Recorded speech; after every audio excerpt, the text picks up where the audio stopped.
On va parler des élections en Angleterre. Et oui, le parti Reform UK, qui est donc le parti classé d'extrême droite, dirigé actuellement par Nigel Farage, eh bien, s'est imposé et a même fait une percée historique dans ces élections à travers l'Angleterre, le Pays de Galles et l'Écosse. On va revenir là-dessus, vous allez voir, c'est absolument hallucinant.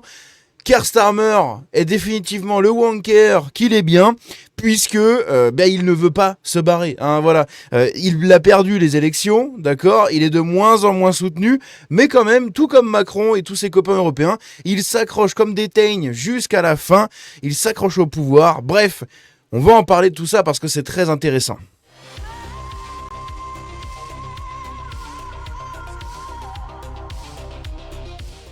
Donc je vous ai pris un article du Monde.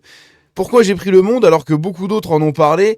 Eh bien j'ai pris Le Monde parce que déjà c'est l'un des plus complets et surtout parce qu'il est biaisé. Eh oui, il y a le biais de gauche, voilà, le biais de la vraie gauche, la bonne gauche qui nous saoule et qui nous distribue de la moraline à tout va. Eh bien, le biais de la gauche dans l'article va nous montrer en fait à quel point il pleure. Eh oui, il pleure beaucoup. Keir Starmer reconnaît des résultats douloureux après la percée du parti d'extrême droite Reform UK aux élections locales en Grande-Bretagne. Alors, il y a un truc qu'il faut savoir pour les élections comme ça en Grande-Bretagne, ce ne sont pas les élections présidentielles, même si c'est pas vraiment ça, mais c'est pas les élections nationales. Là, ce sont des élections pour élire les conseillers municipaux. C'est un peu l'équivalent des législatives en France et en même temps des municipales. Voilà, c'est un mix un peu des deux. Et ce qu'il faut savoir, c'est qu'il y a à peu près 5000 sièges à se disputer à travers l'Angleterre, le Pays de Galles et l'Écosse. Sur ces 5000 sièges-là, le parti Reform UK vient d'en gagner environ 1400. C'est historique, c'est énorme et c'est au-delà, mais vraiment au-delà des estimations qu'il y avait. C'est assez incroyable. On va parler donc de tout ça. Les travaillistes, c'est le Labour Party, hein, donc le parti du travail, en gros le parti de gauche dirigé actuellement par Keir Starmer du coup. Donc celui qui est juste ici, hein, Keir Starmer c'est lui, hein, pour ceux qui ne savent pas, qui ne s'intéressent pas trop à la politique anglaise, britannique, eh bien Keir Starmer c'est lui. Les travaillistes du Premier ministre britannique Keir Starmer ont enregistré vendredi 8 mai une défaite électorale historique lors d'élections locales marquées par la progression du parti d'extrême droite Reform UK. Donc déjà, on sent un peu que ça pleure dans l'article. Pour la première fois, de toute façon, dès que tu dis extrême droite, on sait très bien où tu te situes. Donc, pour la première fois, ils voient leur fief gallois leur échapper. Avant même de connaître l'ampleur de la défaite de son parti, M. Starmer a exclu de démissionner. Eh oui, il a déclaré qu'il ne démissionnerait pas. Et on va écouter du coup ce qu'il nous a dit juste ici dans un article, dans un extrait, juste ici, vidéo partagée par John de Lorraine. I'm not going to walk away and plunge the country into chaos. We were elected to deal with these challenges, and that's what we will do. Has Ed Miliband asked you to set out a time? Donc on va pas écouter plus loin, ça sera pas grand chose. Après il parle un peu du parti, des élections et tout, mais en gros il ne veut absolument pas partir. Hein. Voilà, il l'a déclaré comme ça, noir sur blanc entre guillemets. Il ne se barrera pas, tout simplement. Il va pas partir parce que s'il part, vous comprenez, il va plonger le pays dans le chaos. Mais le pays est déjà dans le chaos, mon bon Keir. Hein. Tout le monde est en train de s'entretuer dans les rues de Londres. Et plus, si affinité dans les autres quartiers à côté. Tu vas à Birmingham, t'as l'impression d'être au fin fond de l'Afghanistan. Ou du Pakistan, c'est un des deux. Bref, ton pays est déjà dans le chaos, en fait, et ça arrive même dans les campagnes, c'est assez incroyable. Mais bref, évidemment, comme Macron, Macron a à peine soutenu à peine 10-11%, s'accroche comme une teigne au pouvoir, hein, c'est quand même assez curieux, la démocratie, mais bref. Et les républiques, hein, c'est beau. Arrivé au pouvoir avec une large majorité en juillet 2024, le travailliste a assumé la responsabilité de ces résultats très difficiles. Et du coup, il a dit qu'il ne partirait pas. En Angleterre, les résultats quasi définitifs, complets pour 129 des 136 conseils locaux, donc à peu près 5000 places réparties sur 136 conseils locaux entre l'Angleterre. Parce qu'en fait, ce qu'il faut savoir, c'est que sur les élections britanniques, elles fonctionnent en 3 stades quasiment. Il y a des rotations de 3 saisons d'élections. Donc c'est-à-dire que là, en 2026, il y en a eu une. Je crois que les autres, c'est dans 2 ans, il me semble. Et les autres, c'est encore dans 2 ans. C'est tous les 2 ans, tous les ans, je sais plus. Bref, en gros, toutes les élections ne sont pas en même temps. Comme en France, on a les municipales. Toute la France vote pour les municipales en même temps. En Angleterre, ça marche pas pareil, hein, c'est par des coins un peu dispersés et les élections sont réparties sur plusieurs années. Donc, ce qu'il faut savoir, c'est que sur les 136 conseils locaux qui étaient actuellement disputés au sein de cette élection, eh bien, on a quand même l'extrême majorité, la bonne partie de ces trucs-là qui ont été gagnés du coup par Reform UK.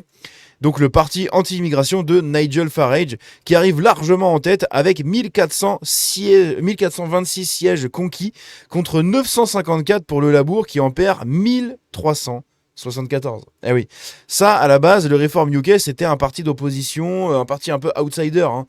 C'est eux qui ont poussé un peu le Brexit, etc. Mais quand même, je veux dire, ils n'étaient pas du tout donnés gagnants dans les élections. Et pourtant, ils viennent de prouver le contraire. Voilà. Et c'est énorme, c'est vraiment énorme. En Écosse, les indépendantistes du SNP ont conservé la première place, mais sans majorité absolue, avec 57 députés sur 129, selon des résultats quasi définitifs à 22h30. Il devance le Labour Party qui recule à 17 sièges, donc il en perd 3, et Reform UK, lui par contre, en gagne 15. Donc vous avez le Labour Party qui plonge au fur et à mesure, donc c'est le parti, l'équivalent du Parti Socialiste en France. Et socialisto-macroniste, communiste. Hein. En gros, c'est un mélange un peu de tout ça. C'est de la merde, hein, c'est de la gauche. C'est de la gauche immigrationniste, progressiste, comment on appelle ça socialiste, communiste. C'est cette gauche-là. Hein. Au Pays de Galles, le parti nationaliste de gauche, Plaid Cymru, alors je sais pas si ça se prononce comme ça, mais je viens de voir que j'ai pas du tout mis l'article. Je suis débile, je l'avais pas du tout vu. Je suis désolé. Je vous remets l'article comme il faut. Donc, le parti Plaid Cymru au Pays de Galles arrive en tête avec 43 sièges sur 96, sans majorité absolue donc, suivi de près par Reform UK avec 34 sièges. Les travaillistes, qui dirigeaient le Parlement gallois depuis sa création en 99, n'ont sauvé que 9 sièges. Donc, depuis 99, le Labour Party, donc le parti socialo-communisto-macroniste, en gros, par rapport à la France, eh bien, dirigeait le conseil là-bas. Le Parlement. Le problème, c'est que maintenant, c'est fini. À partir d'aujourd'hui, c'est fini. C'est quand même fou. La chef du Labour gallois, Eluned Morgan, tout juste évincée de son siège, a appelé le gouvernement à changer de cap. Faites attention, l'extrême droite progresse. Nous n'avons pas seulement fait s'écrouler le mur rouge, nous avons également fait s'écrouler le mur bleu. Parce que oui, ce qu'il faut savoir, c'est qu'en Angleterre, vous avez plusieurs partis. Vous avez le parti, par exemple, ici, Reform UK, qui est l'équivalent d'un RN-UDR Reconquête, en gros. Même si Reconquête, c'est plutôt Advance UK, je crois que ça s'appelle comme ça. Mais Reform UK, c'est l'équivalent du RN, hein, en gros. Voilà, c'est de la droite, anti-immigration, libérale. Oui, un peu plus que le RN, hein, quoique c'est un peu le même délire, mais c'est déjà toujours mieux que le communisme. Bref, c'est ce genre de droite. Et du coup, ils ont flingué complètement les bastions communisto-socialistes du Parti du Travail. Et ils ont également flingué les bastions des partis conservateurs, qui sont l'équivalent des LR. C'est les alliés, hein, et c'est les alliés du système, etc. C'est quand même assez incroyable. C'est une réussite fantastique. C'est enthousiasmé Nigel Farage dans la soirée depuis l'Essex. Le parti de l'homme du Brexit a progressé quasi partout, y compris dans plusieurs bastions travaillistes du nord de l'Angleterre et des Midlands. Il a pris le contrôle de 13 collectivités, dont les comtés historiquement conservateurs de l'Essex et du Suffolk, au nord-est de Londres, et le Borough, donc c'est l'arrondissement londonien de Havering. Voilà, les noms, ça ne vous dit rien. Prenez une carte, regardez. Je vais pas vous le faire pour chaque nom de bled. J'ai pas envie que cette vidéo soit trop longue. Parce que si elle est trop longue, personne ne la regardera jusqu'au bout. Et c'est triste. C'est vraiment très très triste parce que le sujet est très intéressant. Nous assistons à un changement historique de la politique britannique, s'est réjoui M. Farage vendredi. Nous sommes là pour longtemps. Ah oui, là ils sont installés, mon pote. Hein. Quand tu fais des élections comme ça, t'es installé pendant plusieurs années. Hein. Ah là, t'es peinard. Hein. Tu vas garder une grosse base. Parce que oui, l'aspect pratique de tout ça, vous pourriez vous dire, oui, bah... ça va rien changer au pays. Ah, c'est pas dit. Si, déjà, c'est... En fait, ce qu'il faut savoir, c'est que les élections comme ça, britanniques, ces élections-là, donc les élections locales, sur les conseils municipaux, en gros, eh bien, sont un test pour les élections nationales. Et un test qui est très, très fortement regardé, analysé et scruté vraiment au peigne fin, puisque ça représente, en fait... la mouvance globale de la politique au sein de la population. C'est-à-dire que là, par exemple, avec un parti comme Reform UK qui arrive en tête de l'élection, eh bien, c'est très très bon signe pour dégager les communistes aux socialistes du pouvoir en Angleterre. Voilà, c'est un excellent signe puisque ça veut dire qu'il y a quand même une grosse base de personnes qui sont prêtes à voter pour Reform UK, hein, quand bien même l'illusion du Brexit n'a pas très bien perduré, si on peut dire ça comme ça, puisque il y a quand même beaucoup de gens maintenant qui regrettent un peu le Brexit. Moi, je pense que c'est très bien, hein, le Brexit, même si c'est compliqué, il faut trouver d'autres moyens de s'adapter, mais avoir une épée de Damoclès ainsi qu'une cloche au-dessus de ta tête pour te dire quand est-ce que tu vis, quand est-ce que tu meurs, ce qu'il faut taxer, etc., moi, je trouve ça absolument scandaleux. Donc, l'Europe, non merci. Mais bref. Ça prouve que beaucoup de gens sont prêts à revoter pour Reform UK. Ça, c'est très très bien. Et surtout, au-delà de ça, ça t'apporte une grosse base de militants sur le terrain, une grosse base d'élus locaux, une grosse base de sous aussi, un soutien financier, une grosse base pour mener des actions militantes sur le terrain. Bref, ça crée tout un vivier en fait qui est propice à la montée et au fait de pousser ton propre parti politique quand tu es là-bas du coup en Angleterre. Donc pour Reform UK, gagner toutes ces communes, tous ces conseils municipaux et tous ces sièges, c'est excellent. Voilà. C'est vraiment excellent, c'est une excellente nouvelle.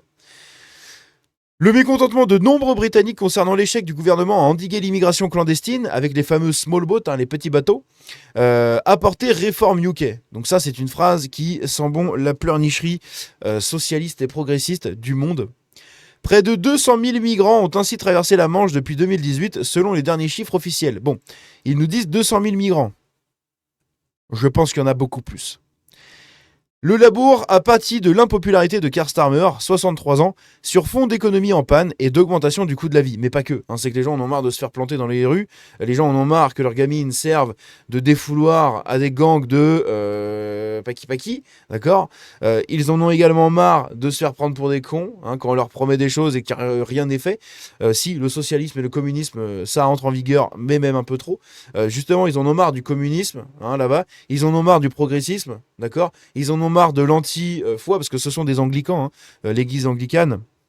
C'est pas une église que je soutiens en termes de... je suis catholique, donc forcément, les anglicans, bof, en plus quand on voit un peu ce qui s'est passé dernièrement, mais ça reste des chrétiens, d'accord. Et je préfère quand même des chrétiens, même s'ils sont anglicans ou évangélistes, ou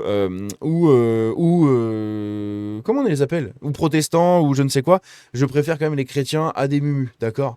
On est sur nos terres ancestrales, faut que ça reste nos terres ancestrales, tout simplement. Donc les gens en ont marre de tout ça. Voilà, ils en ont marre de l'islam qui prend de plus en plus de place dans le pays face à la chrétienté. Et c'est quelque chose d'assez louable. Voilà. Et en tout cas, ils ont porté leur courage de leurs convictions dans ces bulletins de vote. Donc, selon Le Monde, en gros, le Labour Party, donc le parti du travail, a pâti de l'impopularité de Keir Starmer sur fond d'économie en panne et d'augmentation du coût de la vie, notamment à cause de la guerre en Moyen-Orient. Pas que, encore une fois, pas que.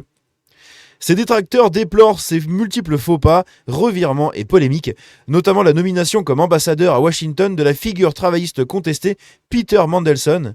Ce scandale a suscité au sein de son parti des appels répétés à sa démission. Donc au sein même de son parti, il est appelé à démissionner, mais il vous l'a dit, il ne bougera pas. Voilà, il vous a regardé droit dans les yeux et vous a dit non, je ne bougerai pas. Les conservateurs en recul. Plusieurs ministres ont serré les rangs autour de Keir Starmer, le vice-premier ministre David Lammy, estimant qu'on ne change pas de pilote en plein vol. Mais d'autres doutent.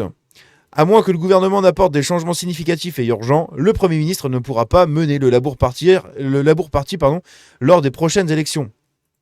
Je pense qu'ils s'en battent un peu les couilles. C'est comme Macron. Ça, ils ont fait leur temps, ça y est, ils ont flingué leur pays respectivement. Macron, Sanchez, Starmer, Merz, Van der Leyen pour l'Europe. Bref, tous ces gens, les ennemis de nos civilisations, ont complètement, absolument tout flingué, d'accord. Donc maintenant, ils peuvent partir.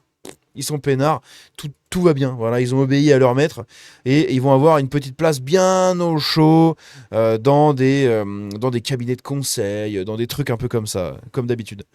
Les conservateurs, donc, emmenés par Kemi Badenoch, et non pas Bogdanov, j'allais dire Bogdanov, sont distanciés par les libéraux démocrates, donc les centristes d'Ed Davy, qui obtiennent 832 sièges contre 772 pour les Tories. C'est énorme. Ces résultats attestent de la fragmentation du paysage politique comme ailleurs en Europe. De nombreuses collectivités locales sortent du scrutin sans majorité claire parmi les principaux partis. Oui, en fait c'est ça aussi, c'est que le bipartisme est révolu. Voilà. Le temps du bipartisme est révolu. Maintenant on a environ, on va dire, 3 partis et demi qui se disputent le pouvoir, ce qui va changer beaucoup de choses puisqu'il n'y a pas de majorité absolue, donc ça va forcer les gens à communiquer et surtout ça va forcer à être meilleur que le voisin. Hein, c'est le principe de concurrence. C'est comme en France, voilà. Il y a longtemps eu des partis comme le Parti Socialiste, hein, on va dire, donc la gauche normale et la droite normale, type LR, tout ce que vous voulez. Sauf qu'à un moment, ces deux-là se sont alliés pour flinguer la France, tu vois. Et quand ils se sont alliés pour flinguer la France, bah du coup, il y a d'autres partis qui ont émergé. Et ces autres partis, maintenant, vont les becter. C'est ce qui se passe avec le RN. Voilà. Eh bien, c'est exactement la même chose avec Reform UK. C'est exactement la même chose. C'est-à-dire que maintenant, Reform UK est arrivé, ils ont posé leur ball, ils ont dit, bon, maintenant on est là. D'accord? Donc ça, vous allez chouiner si vous voulez, mais on est là. Et il va falloir nous calculer maintenant. D'accord? Et toutes les personnes qui ont voté pour nous, va falloir la calculer aussi. Et arrêter de lui pisser à l'arrêt. Et si jamais vous continuez à lui pisser à l'arrêt, les prochaines élections, ben ce sera encore pire. On va encore plus vous becter vos sièges. Voilà. C'est ouf. Bref, dites-moi ce que vous en pensez de tout ça dans les commentaires. Mais c'est vraiment assez incroyable. Il y a aussi les Verts, hein, les écolos, j'en ai pas parlé. Les écolos, du coup, qui ont fait une poussée aussi. Hein. Ils ont pas mal grimpé. C'est assez rigolo, en fait, de voir que le socialo-communisme, c'est fini. Hein. Maintenant, ça va se partager entre les écolos. C'est la même chose, mais pour baiser des arbres en plus. Hein. Au lieu de te gaver, tu baisses des arbres et tu te gaves quand même, mais un peu moins que les communistes et les socialistes. Mais surtout, tu fais l'amour à des arbres. Hein, voilà, comme ça, c'est génial. Mais donc voilà, il y a le leader du coup des Verts qui s'est exprimé en disant que le bipartisme est mort et enterré. C'est une réalité, comme je vous l'ai dit. Bref, n'hésitez pas à me dire ce que vous en pensez dans les commentaires. J'espère que cette vidéo vous a plu. Il y en aura d'autres quand la chaîne va évoluer. J'en parlerai très bientôt, ça arrive. Il y aura d'autres vidéos comme ça un peu plus poussées sur des sujets qui font moins de vues sur YouTube. Hein. Celui-là, je suis conscient qu'il fait moins de vues, mais je me dois, par déontologie journalistique, je me dois d'en parler. Puisque j'ai beaucoup suivi ce qui s'est passé en Angleterre depuis l'été dernier, depuis les grosses manifs anti-immigration. Et voilà, c'est la finalité, en tout cas une des finalités de toute cette histoire-là, c'est qu'à la fin, ça a quand même mené à la victoire, et pas des moindres, de Reform UK, le parti anti-immigration qui a le plus de chances de remporter le pouvoir pour les prochaines années à venir en Angleterre. Bref, on se dit à la prochaine, prenez soin de vous, très bon dimanche à tous, la bise, ciao.